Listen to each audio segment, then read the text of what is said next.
Nakoy kada pangutana. Unsay buti pa sa ng Deuteronomy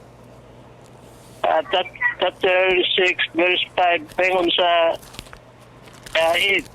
8. Kaning usaraan Dios, mo na imong pasabot? Oo, unsay 6.5 or binakog 6.4 so good. Kay sa 6.4 nagisgot man niog kaning gitawag nato Shema Elohim, no? Adonai Eloheno, Adonai Ikad. So sa verse 5 paingon sa 8 ay mong gignon. So kining verse 5 nagisgot siya sa gugma sa Ginoo. Okay? Atong hibaw-an nga ang uban mo gud mingon sa New Testament nga wala na napulo ka sugo kay gugma na niya. Actually gipadayag na daan sa Old Testament o kining bersikulo nga imong gipabasa mao ni siya. Ug ang verses kinayo kining mga pulunga nga gisugo ko ni ining adlaw magapaibabaw sa imong kasing-kasing unsa ang gugma. Magpaibabaw sa imong kasing-kasing.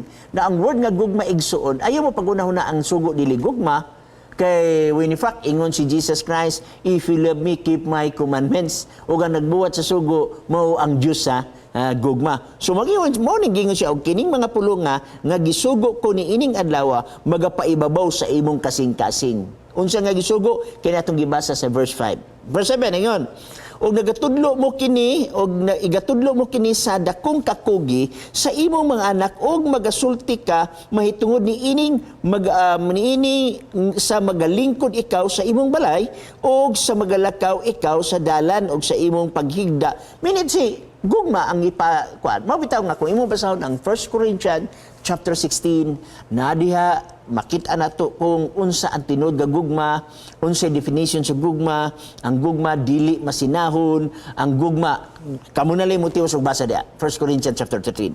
Sa verse 9 ingon, og igasulat mo kini sa mga haligi sa pultahan sa imong balay og sa imong ganghaan. Abi nimo ang sugo biya kaniadto sa mga Hudiyo, magbutang sila dinhi og kuan kanang panapton.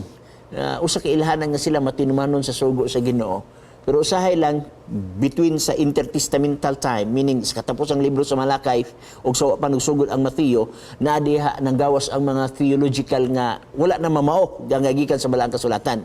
Naabuso ang word nga gugma. Pero ang Biblia daan na siya nagisgot sa gugma. Mabitang gingon diha sa Jeremiah chapter 31 verse 31 paingon sa 33, maghatag siya og bag-ong tugon nga ang kasuguan ibutang sa kasing-kasing ug unsa may nasa kasing-kasing mauni ang gisgutan sa pulpito mahitungod sa gugma kay ang gugma naaman sa kasing-kasing ug mao bitong gingon na out of the abundance of the heart the mouth speaketh. Kung imong kasing-kasing dili mahigugmaon, dali ra gyud ka mamalikas. Dali ra ka gitawag nato manginsulto og tao, dali ra ka mapasakita o kuan mo mapasipala, no? Natay color?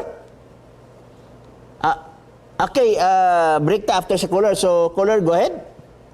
Ang ako ipasabad nga on tudlo sa mga anak dili lang kanang bersikulo nga ato memorize.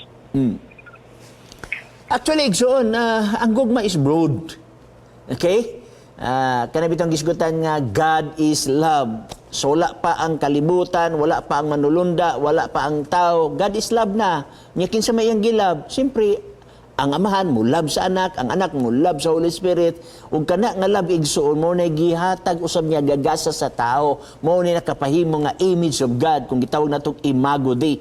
Mao bitan ingon ang Ginoo sa Genesis 1:26 nga buhaton na tao ang tao sama sa atong gagway. So ang word nga love broad na siya igsoon og dili nako masaysay sa tanan nga panahon diri kay mahutdan ta sa oras. Bueno, balik ta karon taon-taon, break mo na.